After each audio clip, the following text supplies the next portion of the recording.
Assalamualaikum warahmatullahi wabarakatuh. Perkenalkan, nama saya Danang Suhendri, mahasiswa Unraden Fata Palembang, Prodi Ekonomi Syariah, Fakultas Ekonomi dan Bisnis Islam. Dengan materi Ekonomi Islam Dasar, pokok pembahasan adalah produksi dan proses produksi. 1. Kegiatan produksi. Dalam memenuhi keinginan, manusia memerlukan sejumlah barang dan jasa. 2. Proses produksi. Sistem persaingan sempurna. Keputusan barang apa yang diproduksi dan berapa banyak yang diproduksi. Bagaimana cara memproduksi, berapa banyak faktor produksi terletak pada perusahaan. Yang menjadi pedoman adalah harga yang terbentuk akibat interaksi permintaan dan penawaran. Selanjutnya, 3. Faktor produksi. Untuk menghasilkan barang dan jasa diperlukan barang-barang yang lain dalam bentuk yang lain terdapat di sekitar manusia, misalnya sinar matahari, udara, air, tanah dengan semua mineral. A. Sumber daya lahan. Yang dimaksud lahan di sini bukanlah sekedar lahan untuk ditanami. B. Sumber daya manusia. Tenaga kerja bukanlah semata kekuatan manusia untuk menangkal, mengerjai, bertukang, dan segala kegiatan fisik lainnya. C. Sumber daya modal.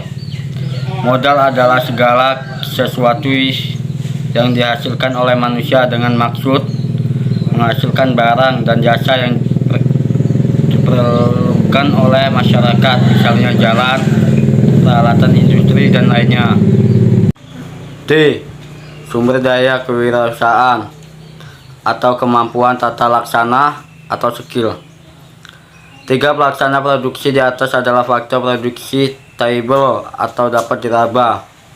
Tetapi faktor produksi kewirausahaan bersifat instable, tidak dapat diraba, namun dapat dirasakan. Skill sering disebut juga intrinsic atau kewirausahaan. Badan usaha. Kegiatan produksi diselenggarakan oleh badan usaha atau perusahaan yang merupakan satuan ekonomi dalam menyelenggarakan proses produksi di Indonesia. Perusahaan yang melakukan kegiatan produksi dapat dikelompokkan ke dalam perusahaan swasta, koperasi, perusahaan negara, dan perusahaan daerah. A. Perusahaan swasta. Perusahaan swasta adalah perusahaan yang modalnya dimiliki oleh pihak swasta, baik swasta nasional, asing, maupun gabungan swasta asing dan nasional. Dari sudut yuridis, perusahaan swasta dibedakan menjadi perusahaan perseorangan, yaitu perusahaan perseorangan. B. Koperasi. Koperasi merupakan lembaga ekonomi berwatak sosial yang merupakan perusahaan yang sesuai UUD 1945 pasal 33 ayat 1 yang menyebutkan bahwa perekonomian disusun sebagai usaha bersama berdasarkan asas kekurangan. C. Perusahaan negara. Sesuai Impres Presiden Republik Indonesia nomor 17 tahun 1967, maka perusahaan negara digolongkan menjadi 3, yaitu perusahaan jawatan, perusahaan umum, dan perusahaan terbatas. D. Perusahaan daerah. Perusahaan daerah adalah perusahaan yang sahamnya dimiliki Pemda. Perusahaan daerah bertujuan mencari keuntungan yang nantinya dapat dipakai untuk pembangunan daerah. Sekian dari saya ucapkan wassalamualaikum warahmatullahi wabarakatuh.